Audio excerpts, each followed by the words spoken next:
नमस्कार, मैं हूं संजय शर्मा। आप देख रहे हैं 4 PM न्यूज नेटवर्क। गजब पार्टी है दुनिया की सबसे बड़ी पार्टी भारतीय जनता पार्टी। आज फिर वो यादें ताजा हो गई जब भारतीय जनता पार्टी के राष्ट्रीय अध्यक्ष बंगारू लक्ष्मण 1 लाख रुपए की रिश्वत लेते हुए कैमरे के सामने पकड़े गए थे। और महाराष्ट्र में चुनाव है, वोट डाले जाएंगे आज। और वोट डालने से पहले भारतीय जनता पार्टी को समझ में आ रहा है कि सिंहासन गया, सिंहासन डावाडोल हो गया। शायद यही कारण है कि बीजेपी का जो अध्यक्ष बनने के सपने देख रहे थे बीजेपी के जनरल सेक्रेटरी विनोद तावड़े, वो पैसों के साथ पकड़े गए, एफआईआर हो गई। करोड़ों रुपए, झोला भर भर के रुपए बांटने आए थे। अब मोदी जी बताएं और शाह जी बताएं कि ये पैसा किसका है। ये करोड़ों करोड़ों रुपए जो जनता में बांटे जा रहे हैं, वोट खरीदे जा रहे हैं, ये कौन सी नैतिकता की दुहाई है। क्या इसी लोकतंत्र के भरोसे मोदी जी बड़ी बड़ी बातें करते हैं? क्या यही लोकतंत्र को मजबूत बनाते हैं? महाराष्ट्र के लोग, मुझे लगता है, इन नोट बांटने का बढ़िया बदला वोट देकर करेंगे। नैतिकता वाले लोगों को जिताएंगे, मुझे ऐसा लगता है। मैंने ये सवाल अभय दुबे जी से पूछे। मैंने पूछा, ये वोट काटो या फिर बटोगे कटोगे, ये सब खेल क्या है? अभय जी ने कहा, ये बटोगे तो कटोगे का मतलब हो गया कि नोट बांटो और वोट काटो। इस तरह की चीजें अब सोशल मीडिया पे वायरल हो रही हैं। अभय दुबे जी से बहुत बढ़िया बातचीत की है। मैंने पूछा है कि योगी आदित्यनाथ के इस नारे का तो बीजेपी में उल्टा असर हो गया है। क्या होगा, सारी बातें सुनिए, बहुत अच्छी लगेगा आपको। उससे पहले चैनल को सब्सक्राइब और ज्वाइन जरूर कर लीजिएगा। चलते हैं अभय दुबे जी के पास। 4 PM न्यूज नेटवर्क में स्वागत है आपका, अभय दुबे जी। आज वोट पड़ने हैं महाराष्ट्र में, और उससे पहले भारतीय जनता पार्टी की शुचिता सामने नजर आ गई। भारतीय जनता पार्टी के महासचिव तावड़े साहब बोरी भरकर पैसा लेकर गए थे। तो मोदी जी कह रहे थे कि नकदी बंद हो गई है, नकदी आती नहीं है। पता नहीं है नकदी कहां कहां से झड़ झड़ के बीजेपी नेताओं के पास आती है। तावड़े साहब बोरी भर भर के रुपए ले गए, होटल में धड़ल्ले से बांट रहे थे कि रुपए ले जाओ, वोट देना है, वोट देना है। लेकिन तब तक दूसरे लोगों को पता चल गया और वहां पे हंगामा मच गया, पुलिस आ गई। तावड़े जी के कमरे से आरोप है कि 9 लाख रुपए मिले और तावड़े जी पर एफआईआर दर्ज हो गई है। मतलब जिनका नाम बीजेपी के राष्ट्रीय अध्यक्ष के लिए आ रहा था, वो महाशय जी रुपया बांटने के आरोप में बुक हो रहे हैं। वो भी इतना हल्ला मच गया, पता था चुनाव आयोग को अगर ये एफआईआर नहीं हुई तो पूरे महाराष्ट्र में बवाल कट जाएगा। लेकिन ये तो चेहरा सामने आ गया कि पैसे दे दे के रुपए बांट रहे, वो भी कोई छोटा मोटा नेता नहीं, बीजेपी का राष्ट्रीय महासचिव। अब समझ में आया कि बीजेपी के विधायक उद्धव ठाकरे के विधायकों को तोड़ने से लेकर 50 खोके ओके से लेकर अब चुनाव तक पैसे बांटने का जो बीजेपी ने खेल खेला है, इससे तो चेहरा सामने साफ साफ आ गया कि भाजपा डरी हुई है, पैसे के दम पे अब लोकतंत्र की हत्या करना चाह रही है। वोट पड़ना है महाराष्ट्र में, आपका क्या कहना है? ये घटना कितनी बड़ी होगी चुनाव वोटिंग से ठीक पहले? संजय जी, ये एक अभूतपूर्व घटना है। और कम से कम मुझे आशा नहीं थी कि चुनाव आयोग का स्टाफ, वहां पे जो स्थानीय चुनाव आयुक्त होंगे, उनका स्टाफ भारतीय जनता पार्टी के किसी इतने बड़े नेता के खिलाफ ऐसी कार्रवाई करेगा। मुझे इस तरह की उम्मीद नहीं थी, लेकिन ये कार्रवाई हुई, ये एक तथ्य है। और ये कार्रवाई इसलिए भी महत्वपूर्ण है कि पिछले कम से कम 2 दिन से विभिन्न स्रोतों से इस बात की चर्चा सुनने को मिल रही थी कि भारतीय जनता पार्टी ने कुछ निर्वाचन क्षेत्रों में एक वोट के बदले 10,000 रुपए का रेट तय कर दिया है। यानी भाजपा की तरफ से एक वोट के बदले 10,000 रुपए तक दिए जा रहे हैं। कम में भी जहां बात पड़ रही है वहां भी हो रहा है। तो इस वक्त महाराष्ट्र के चुनाव में पैसे का जबरदस्त खेल चल रहा है, इसमें कोई शक नहीं है। और ये घटना तो उसका दस्तावेजी प्रमाण बन गया है। सवाल यह है कि भारतीय जनता पार्टी वाले इस घटना के ऊपर क्या कहेंगे, क्या करेंगे, किस तरीके से अपना बचाव करेंगे। मुझे पता है कि भारतीय जनता पार्टी को कभी कभी कुछ घटनाएं ऐसी होती हैं, इसका वो बचाव करना भी जरूरी नहीं समझते। उनको लगता है कि जो होना है हो जाए, उनको कोई कुछ बिगाड़ नहीं सकता, न विनोद तावड़े का कुछ बिगड़ पाएगा। लेकिन ये तो बात अब बिल्कुल स्थापित हो गई है कि महाराष्ट्र के चुनाव में पैसा जमकर बांटा जा रहा है।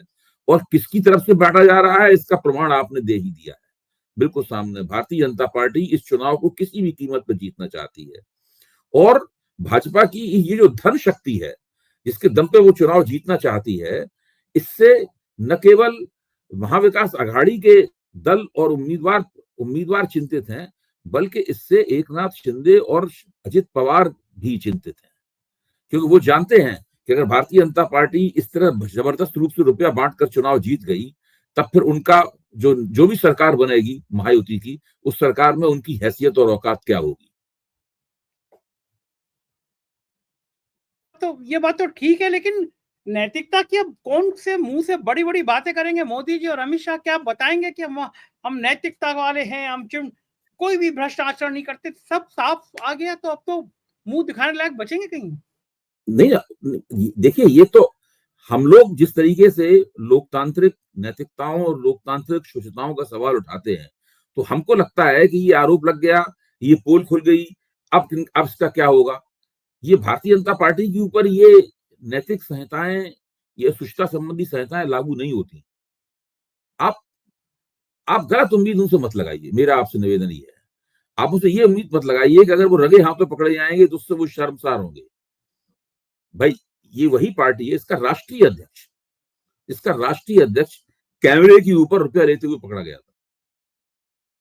आपने आज तक कभी भारतीय जनता पार्टी को शर्मसार होते हुए देखा है उस सवाल के ऊपर? वो लगातार किस तरीके से उनका पुनर्वास किया जाए, इसकी कोशिश में भारतीय जनता पार्टी वाले लगे रहे, लगातार इस बात में लगे रहे कि किस तरीके से उनका पुनर्वास किया जाए, उनके परिवार के लोगों को टिकट देते रहे। और उन्होंने कभी भी, भारतीय जनता पार्टी ने इस बात को लेकर उन्हें कभी कोई लज्जा नहीं आई। वो तो उसको यही बताते थे कि ये एक साजिश है, वो तो किसी तरीके से उसमें मामले में उनको फंसा लिया गया, वो यही कहते रहे। भारतीय जनता पार्टी को शर्मसार करना दुनिया का सबसे मुश्किल काम है। वो उन्हें किसी बात पर लज्जा नहीं आती। अच्छा, भारतीय जनता पार्टी के एक बड़े नेता के इस कृत्य का जिस तरह से खुला है, कांग्रेस से प्रेस कॉन्फ्रेंस करी है, हमला बोला है कांग्रेस के नेताओं ने, एक दिन पहले भी लगातार भ्रष्टाचार की बातें राहुल गांधी उठा रहे थे, और अब ये तो रंगे हाथ पकड़ना हुआ। आम जनमानस पर वोट डालने अब निकल रहे हैं, वो लोग डाल रहे हैं वोट। इसका क्या असर पड़ेगा? देखिए, इसका असर पड़ सकता है, लेकिन इसका असर तब पड़ेगा जबकि भारतीय जनता पार्टी और दूसरे जरियों से जो पैसा बांट रही है वहां महाराष्ट्र में, उसकी किसी तरह रोकथाम हो सके। पर ये तो एक मुकाम है जहां पर जो पैसा बट चुका था और जो बचा हुआ पैसा था वो पकड़ गया। लेकिन जैसा कि आपने बताया कि अगर 2 करोड़ रुपए लोगों को बांटे जा रहे थे, तो पकड़े तो केवल 10 ही लाख गए हैं। इसका मतलब है कि 1 करोड़ 90 लाख रुपए तो लोगों में बांट ही दिए गए। अच्छा, इस बात से चुनाव नतीजे, अगर चुनाव में महायुति हारती है या जीतती है, इससे हमें यह भी पता लगेगा कि ये पूरी थीसिस कि भारत में रिश्वत बांटी जाती है, शराब बांटी जाती है, रुपया बांटा जाता है, कीमती चीजें बांटी जाती हैं, लैपटॉप बांटे जाते हैं, साइकिलें बांटी जाती है, टीवी बांटे जाते हैं, ये सारा काम होता है और इससे चुनाव पे कुछ कुछ असर भी पड़ता है, लेकिन इससे अंततः चुनावी परिणाम व्यापक रूप से प्रभावित नहीं होता। ये लोकनीति की थीसिस है। सीएसडीएस का संगठन लोक नीति है, उसने इस बात को कई बार उसने स्पष्ट किया है कि ये सब होता है, लेकिन इसके आधार पे हम नहीं कह सकते कि सरकार बनती या जीतती या नहीं जीतती है, ये नहीं मान सकते। तो इसमें यह भी देखना पड़ेगा कि इस बार महाराष्ट्र में ये कितना चलता है। देखिए, महाराष्ट्र में बहुत सी चीजें दांव पे लगी हुई हैं इस वक्त। स्थिति यह है कि अगर भारतीय जनता पार्टी इस चुनाव को हारती है तो वो एकनाथ शिंदे की हार नहीं होगी, वो अजित पवार की हार भी नहीं होगी, वो भारतीय जनता पार्टी की ही हार होगी। महायुति अगर चुनाव हारती है, क्योंकि हमें ध्यान रखना चाहिए कि महायुति में भाजपा 151 सीटों पर चुनाव लड़ रही है, और तो और अजित पवार और शिंदे की पार्टी से कम 12 से 16 उम्मीदवार ऐसे हैं जो कि भारतीय जनता पार्टी के उम्मीदवार हैं और इन दोनों पार्टियों के टिकटों पर लड़ रहे हैं। तो भारतीय जनता पार्टी तो तकरीबन 250 सीटों के इर्द गिर्द है, उसके उम्मीदवार 250 सीटों पर चुनाव लड़ रहे हैं, तो ये बहुत बड़ी बात है। अच्छा, ये नैतिकता की जो बड़ी बड़ी बातें हैं, अब तो वो सामने आ गई कि आप हैं, लोग सोशल मीडिया पे वो ट्रोल कर रहे हैं कि ये तो वो वाली पार्टी है जिनके राष्ट्रीय अध्यक्ष बंगारू लक्ष्मण 1 लाख रुपए की रिश्वत ऑनलाइन कैमरे पे पकड़े गए। एक बार फिर बंगारू लक्ष्मण की बातें भी सोशल मीडिया पे तरोताजा हो रही है। तो ये गलत समय पे गलत दांव चल गया, क्या आपको लगता है कि ज्यादा ही गलत हो गया? नहीं नहीं नहीं नहीं, देखिए, आप फिर कह रहे हैं, अब मैं आपसे फिर निवेदन करूंगा कि आप भारतीय जनता पार्टी की जो नैतिकता है और उनकी जो अपनी शुचिता की जो संहिताएं हैं, उन संहिताओं को हमारी अभय कुमार दुबे की, संजय शर्मा की, कांग्रेस पार्टी की, कम्युनिस्ट पार्टी की, दूसरी किसी क्षेत्रीय दल की, आम आदमी पार्टी की, इन सबकी नैतिकताओं से उसकी तुलना मत कीजिए। भारतीय जनता पार्टी इन सबसे अलग खड़ी हुई है। भारतीय जनता पार्टी का सिद्धांत यह है कि सत्ता किसी भी कीमत पर प्राप्त की जानी चाहिए। दूसरी पार्टियां भी मानती हैं, लेकिन भाजपा इस मामले में सबसे आगे चली गई है। भाजपा पे इन चीजों का आप सोचिए, बदनामी से भारतीय जनता पार्टी को लज्जा आएगी। वो लोग कोई अपने गिरेबान में मुंह डाल के देखेंगे, या उन्हें कोई अपनी बात कहने में, अपने भाषण देने में, अपनी दावेदारियां करने में संकोच होगा? कुछ नहीं होगा इस तरह का। भारतीय जनता पार्टी सोच रही होगी कि अब हम जो अभी इस घटना के बाद सोच रही होगी, इसके बाद जो रुपए बांटे हैं उसमें पकड़े किस तरह न जाए। तो वो तो इस तरह का सब काम चल रहा होगा। अच्छा, जब इतने ज्यादा अमित शाह जी कॉन्फिडेंस में थे, इतने ज्यादा नरेंद्र मोदी कॉन्फिडेंस में थे कि महाराष्ट्र में तो हमारी सरकार बन जाएगी, झारखंड में बन जाएगी, तो पैसा बांटने की जरूरत क्यों पड़ रही है? अगर ये कॉन्फिडेंस लेवल है, ये सरकार आसान से बन जाएगी, पैसा तब बांटा जाता है जब डरे होते हैं आप, लगता है कि सरकार कहीं फंस ना जाए।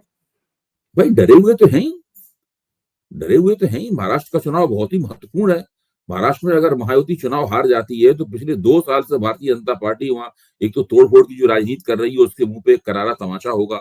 उसके बाद में देश की जो बिजनेस कैपिटल है बंबई, वो पूरी तरीके से उनके हाथ से निकल जाएगी। एक ऐसी सरकार बन जाएगी जो कि जिसमें भारतीय जनता पार्टी के जितने भी आर्थिक हित हैं उन आर्थिक हितों पर करारा प्रहार पड़ेगा, और भी बहुत कुछ होगा।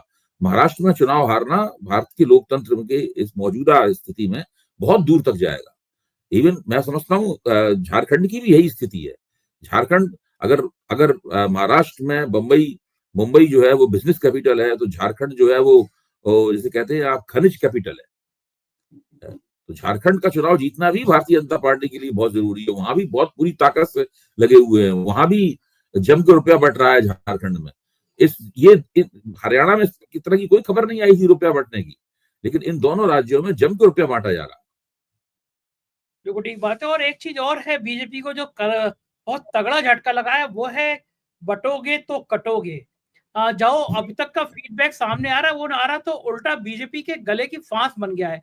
भारतीय जनता पार्टी में अलग अलग गुट हो सामने आ गए हैं।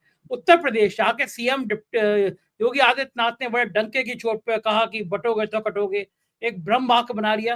केशव मौर्य ने कह दिया ये भैया हमसे मतलब नहीं है इनका, बटोगे तो कटोगे ये जाने। हमारे प्रधानमंत्री एक नेता है, उन्होंने कह दिया एक है तो शेष है, ये बटोगे कटोगे इनका मामला ये जाने। तो ये जो हेमंत विश्व शर्मा और योगी आदित्यनाथ में मोदी का उत्तराधिकारी बनने की लड़ाई छिड़ गई है, जंग छिड़ गई है कि कौन कितना जहरीला हो सकता है। तो ये जंग क्या बीजेपी को नुकसान नहीं पहुंचाएगी? आगे चल के कोई फायदा मिलेगा इस जंग का? देखिए, आपने जब बटोगे तो कटोगे वाली बात कही, उससे पहले आप रुपया बांटने के बारे में कह रहे थे। अगर महायुति चुनाव हार गई तो बात ये हो जाएगी कि बांटोगे तो हारोगे। ये इस प्रकार ये की उठ बात जाता कही जाने लगेगी बहरहाल। और ये तो मजाक की बात रही। अब आपने जो सवाल उठाया वो बड़ा गंभीर सवाल है। देखिए, भारतीय जनता पार्टी, मेरी ये मान्यता है कि भारतीय जनता पार्टी ये पूरी कोशिश कर रही है। अगस्त में नारा योगी जी ने ये दिया था, बटोगे तो कटोगे। पूरी कोशिश कर रही है कि किसी तरह 90 के दशक की राजनीति वापस लौटा। जब राम जन्मभूमि आंदोलन के लिए सारे हिंदुस्तान में लोगों ने तूफान सिर पर उठा रखा था, वो राजनीति वापस लौटा है। उस स्तर का सांप्रदायिक ध्रुवीकरण हो जाए, ये सांप्रदायिक ध्रुवीकरण करने की वो लोग कोशिश कर रहे हैं। और इस मामले में राष्ट्रीय स्वयंसेवक संघ ने ये नारा गढ़ा। नारा गढ़ के उन्होंने अपने सबसे प्रिय पात्र, इसका देश में सबसे प्रिय पात्र कौन है अगर उनका, तो वह योगी आदित्यनाथ। योगी आदित्यनाथ को ये नारा थमाया। योगी आदित्यनाथ ने ये नारा दिया। जैसे योगी आदित्यनाथ ने नारा दिया, एक तरह का संदेश था भाजपा के दूसरे नेताओं के लिए कि ये संघ की तरफ से दिया गया नारा है, आप भी इसको दोहराइए। सब लोग तकरीबन इस नारे को दोहराने लगे। दोहराते दोहराते ही सबकी समझ में आया कि वो कर क्या रहे हैं। उसके बाद में इस नारे से अपने आप को अलग करने की एक प्रक्रिया शुरू हुई। नरेंद्र मोदी खुल के इस नारे को अलग नहीं कर सकते थे, इसलिए उन्हें हेमंत विश्व शर्मा द्वारा ने जो नारा कॉइन किया था कि एक है तो सेफ है, नरेंद्र मोदी एक है तो सेफ है कहने लगे। उन्होंने ये नारा देना उस तरीके से बंद कर दिया। लेकिन बाकी लोगों ने और भी ज्यादा स्पष्ट तरीके से अपने आप को इससे अलग किया। और भाजपा के पार्टनरों में सबसे पहले इस नारे के खिलाफ विद्रोह की आवाज सबसे पहले अजित पवार ने उठाई। फिर एकनाथ शिंदे ने भी इस नारे के प्रति अपनी नाराजगी जाहिर की। लेकिन ये तो पार्टनर थे। असली गंभीर स्थिति तब पैदा हुई जब ये भाजपा के अंदर ये नारा विद्रोह की स्थिति, मतलब एक तरह से देखा जाए तो राष्ट्रीय स्वयंसेवक संघ के नारे के खिलाफ एक विद्रोह हो गया। और उस विद्रोह की जो बागडोर है, उसकी लगाम जो है, मुझे ऐसा लगता है कि वो अमित शाह के हाथ में है। इसलिए वो तमाम लोग जो कि जिनसे अमित शाह इसका विरोध करवा सकते हैं, काट करवा सकते हैं, वो बोल रहे हैं। लेकिन तब तक और कुछ पक्ष पैदा हो गए, कुछ ऐसे पक्ष पैदा हो गए जो सीधे सीधे अमित शाह से नहीं जुड़ते थे। फिर तरह तरह से विभिन्न मुकामों से इस नारे के खिलाफ आवाज आने लगी। सबसे ज्यादा गंभीर आवाज नितिन गडकरी की तरफ से आई। नितिन गडकरी ने कहा कि भाई जो मुसलमान है वो मस्जिद जा सकता है, सिख गुरुद्वारे जा सकता है, जो ईसाई है वो चर्च जा सकता है, हिंदू मंदिर जा सकता है, इन सब में एकता होनी चाहिए। तो ये तो देखिए राष्ट्रीय एकता का एक स्थापित फार्मूला है। हिंदू मुसलमान सिख ईसाई आपस में सब भाई भाई अपनी अपनी पूजा करेंगे, लेकिन राष्ट्र की बात कहेंगे अकेले। तो ये नारा, इस नारे की स्पिरिट से बिल्कुल अलग है। जो राजनाथ सिंह जी हैं, उन्होंने भी जो बात कही उसी से मिलती जुलती थी, वो भी इस नारे से बिल्कुल अलग उन्होंने बात कही। पंकजा मुंडे ने तो खुलकर इस नारे का विरोध कर दिया।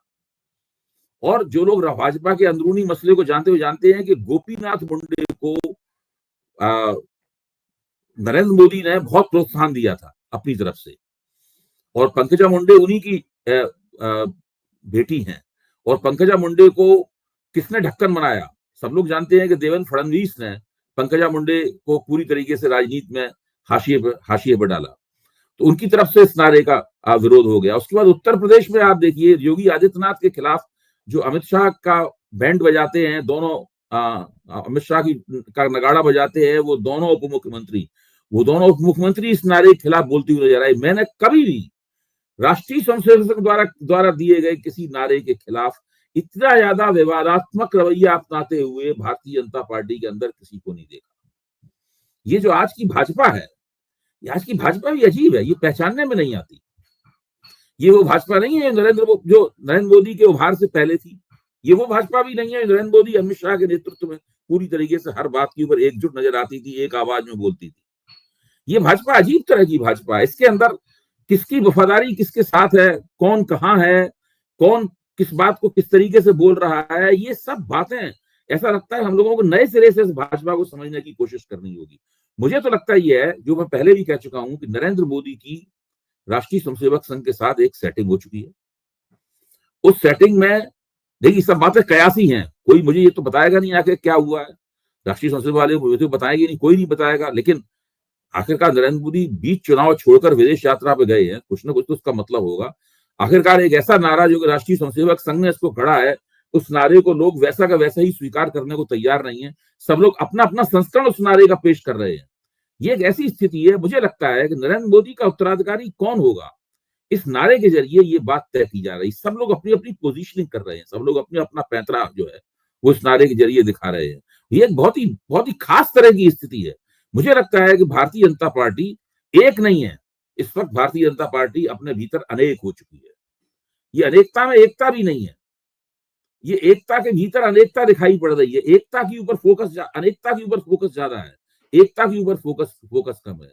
भाजपा का भविष्य क्या होगा, ये इस नारे के इर्द गिर्द हो रही बहस से तय हो रहा है। भाजपा का अगला प्रधानमंत्री कौन होगा, ये इस नारे के इर्द गिर्द हो रही बहस से तय होगा।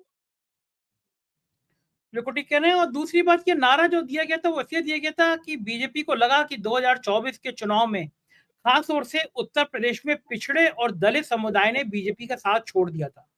तो योगी आदित्यनाथ को लगा कि सिंहासन ही चला जाएगा मेरा अगर पिछड़े और दलित चले गए। योगी आदित्यनाथ के चेहरे के साथ क्षत्रिय होने का एक सिंबल चिपक गया था कि वो ठाकुर जाति से हैं। योगी जी ने खुद इंटरव्यू में कहा था, मुझे गर्व है, मैं ठाकुर जाति से आता हूँ, क्षत्रिय जाति से आता हूँ। तो ये पिछड़े और दलितों में संदेश चला गया था, उसको रोकने के लिए नारा दिया गया कि एक है तो बटोगे तो कटोगे। लेकिन मैं जानना चाहता हूँ अभय जी, आपने बड़ा अध्ययन किया है सामाजिक इन पहलुओं पे, क्या इस नारे से, इस उग्र हिंदुत्व से पिछड़े और दलित डरते हैं, उनके मन में खौफ पैदा होता है, या फिर वो बड़ा कंफर्ट हो जाते हैं कि नहीं यार हिंदू होके एक रहना है? क्या वो डरते हैं कि ऊंची जातियां हैं ये फिर कोई बड़ा हिंसा का खेल खेलेंगी? क्या मन में आता है? इस प्रकार के नारे उस वक्त कामयाब होते हैं जबकि हवा आपके पक्ष में हो। इस प्रकार के नारे उस वक्त कामयाब होते हैं जबकि आपका विपक्ष जो है उसकी साथ गिरी हुई हो। तब फिर लोग इस प्रकार के नारों के अंदर काफी कुछ देखने लगते हैं। लगता है इस नारे के साथ जुड़ने से उनको कोई राजनीतिक लाभ होने वाला है। इस पिछड़े और दलित आखिरकार भारतीय जनता पार्टी के साथ थे, आज उसके साथ क्यों नहीं है? इस सवाल पे हम लोगों को गौर करना चाहिए, क्योंकि उनको लग गया है कि यह ब्राह्मण बनिया पार्टी है अंततः। देखिए, राष्ट्रीय स्वयंसेवक संघ के कई बिल्कुल उसके साथ जुड़े हुए, गहराई से जुड़े हुए लोग जो संघ के ही लोग हैं टीवी चैनलों पर कह रहे हैं कि जब तक भारतीय जनता पार्टी को ब्राह्मण बनिया पार्टी साबित करने की कोशिश की जाती रहेगी तब तक हम लोग बटेंगे तो कटेंगे ऐसे नारे देते रहेंगे। आप उनकी बात सुनिए, मैंने तो बहुत ध्यान से उनकी बात सुनी है। वो साफ कह रहे हैं कि आज भाजपा के सामने एक तरह से अस्तित्व का संकट है। अगर भाजपा की छवि स्थायी रूप से ब्राह्मण बनिया पार्टी की हो गई तो ये अगला यूपी विधानसभा का चुनाव भी हारेगी, 2027 में भी हारेंगे और 2029 में भी चुनाव हारेंगे। इसलिए उस दूरगामी दृष्टि से ये नारा दिया जा रहा है। और भारतीय जनता पार्टी महाराष्ट्र में हारे या जीते, झारखंड में हारे या जीते, दिल्ली में हारे या जीते, या बिहार में हारे या जीते, वो अभी इस नारे के साथ चिपके रहेंगे, वो नारा ये दिया जाता रहेगा। इस नारे को अब बहुत दिन तक हम लोगों को सुनना पड़ेगा। ये आसानी से नारा वापस नहीं लिया जाएगा। ये नारा तो दिया जाएगा, लेकिन बैकवर्ड और दलित की जिस तरह से उपेक्षा की जा रही है, राहुल गांधी बार बार लाल किताब लेके चल रहे हैं, संविधान की बात कर रहे हैं, जाति जनगणना की बात कर रहे हैं, तो जिस तरह से बैकवर्ड और शेड्यूल कास्ट में मैसेज है, मैसेज को रोक पाएगी बीजेपी? अभी तक तो नहीं रोक पा रही है। आज तक की स्थिति तो ये है कि भारतीय जनता पार्टी को नहीं पता है कि वो उन पिछड़े समुदाय के उन लोगों के वोट दोबारा कैसे हासिल करें, ये सुनिश्चित कैसे करें कि वो वोट उसे मिलेंगे।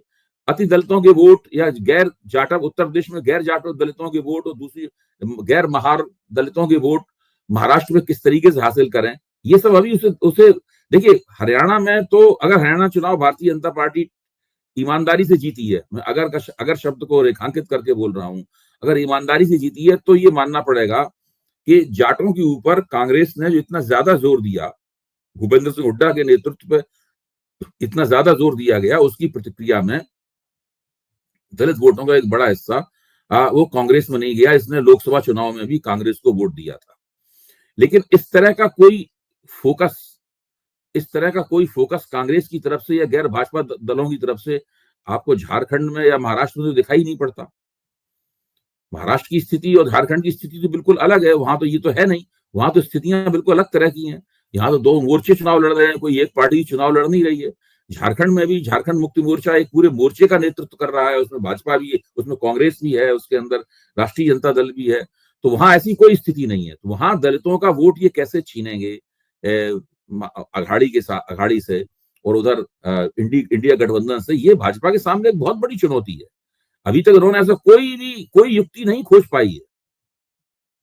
लेकिन राष्ट्रीय स्वयंसेवक संघ का मानना यह है कि वो इस नारे को काफी दिनों तक इसकी परीक्षा करेंगे और चुनावी हार या जीत का जो फौरी प्रभाव होता है, उस फौरी प्रभाव प्रभाव की बेदी पे इस नारे को नहीं चढ़ने देंगे। इस नारे को वो लोग लगाते रहेंगे, काफी दिनों तक हमें ये नारा सुनने को मिलेगा। देखो ठीक बात है। और मुझे तो इस चुनाव में सबसे ज्यादा तरस जेपी नड्डा की बॉडी लैंग्वेज पे आ रहा है। उनको लग रहा है कि अब वो कुछ दिन के और मेहमान है, लेकिन पता नहीं क्या क्या कर जाते हैं। मुंबई में एक सिखों का गुरुद्वारे में कीर्तन चल रहा था, भाई साहब अध्यक्ष को लगा कि मैं तो राष्ट्रीय अध्यक्ष हूँ, घुसे चले गए अंदर। उनको लगा ये भी कोई पब्लिक स्टंट है कि जहाँ पे जाऊंगा मैं नेताजी को देख के लोग खड़े हो जाएंगे। अब सिख है, बहादुर कौम है, वो तो बर्दाश्त करती नहीं है। तो नड्डा जी को लगभग खदेड़ दिया गया वहां से कि आपको दिख नहीं ना, यहाँ पे भजन चल रहा है, कीर्तन चल रहा है, आप चले आ रहे, जाइए यहाँ से, निकलिए। वो वीडियो बड़े वायरल। अब मेरा सवाल ये है, अभय जी, आप तमाम बड़े टीवी चैनलों पर जाते रहे हैं, जब रिजल्ट आता है 23 तारीख को, तो मैं जानना चाहूंगा कि तस्वीर किसकी लगेगी, नड्डा की या मोदी जी की? क्योंकि जब चुनाव हार जाते हैं कोई राज्य में तो नड्डा जी की तस्वीर लग जाती है कि इनके नेतृत्व में चुनाव लड़ा, हार गए, और जीत जाते हैं तो मोदी जी की लग जाती है।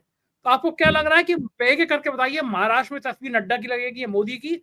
और झारखंड में मायावती चुनाव हारी, तस्वीर नड्डा की ही लगेगी, नड्डा की ही लगेगी। मायावती टूट जाएगा, मैं बता रहा हूँ, नड्डा की तस्वीर लगेगी और मायावती टूट जाएगा। अजित पवार दोबारा अपने चाचा के चरणों में जाके बैठ जाएंगे। चाचा थोड़ा बहुत उनको डांटेंगे, फटकारेंगे, कान वान में बैठेंगे उनके, लेकिन वो कुल मिला के फिर वहां पहुंच जाएंगे। तो ये तो होने वाला है। और जहां तक शिंदे का सवाल है, मुझे नहीं पता कि शिंदे का क्या होगा। शिंदे की राजनीति, अगर मायावती चुनाव हारती है, शिंदे की राजनीति दोनों ही परिस्थितियों में नीचे गिरने वाली है उनकी राजनीतिक ग्राफ। अगर मायावती चुनाव जीत जाता है तब भी शिंदे की राजनीति पे चोट लगेगी, वो चोट दूसरे किस्म की होगी। सत्ता में उनका स्थान बहुत नीचे होगा, सत्ता की जो हायरार्की है उसमें स्थान नीचे होगा। और अगर मायावती चुनाव हारती है तो शिंदे की राजनीति तकरीबन खत्म हो जाएगी। फिर उद्धव ठाकरे मुख्यमंत्री के तौर पर शिंदे को बहुत नुकसान पहुंचाएंगे। मुझे लगता है इन लोगों पे बहुत मार पड़ने वाली है हर तरह की। कैसी बातें कर रहे हैं आप। कल अंजना ओम कश्यप जी हेलीकॉप्टर में शिंदे जी के संग घूम रही थी, इंटरव्यू कर रही थी। शिंदे जी कह रहे थे मैं रिकॉर्ड बहुमत से जीत के आ रहा हूँ, मेरी दाढ़ी पे मशक करना। मैंने वो मतलब बड़ी बड़ी बातें करते, शिंदे की बातें सुनने आता है बड़ा मजा। देखिए व्यक्तिगत रूप से वो अपना चुनाव जीत जाए ये करें, ये एक अलग बात है। प्रश्न ये है कि शिंदे की शिवसेना कितनी सीटें जीतेगी। प्रश्न ये है कि सीटें जीतने के बावजूद भी वो क्या भारतीय जनता पार्टी के मुख्यमंत्री को बनने से रोक पाएगी। क्योंकि मुझे तो ये पता चला है कि शिंदे की शिवसेना दोहरा खेल भी खेल रही है। और दोहरा खेल ये है कि जहां पर भारतीय जनता पार्टी और उद्धव ठाकरे की शिवसेना का मुकाबला है, वहां पर शिंदे के वोट जो हैं वो उद्धव ठाकरे के पास जा रहे हैं।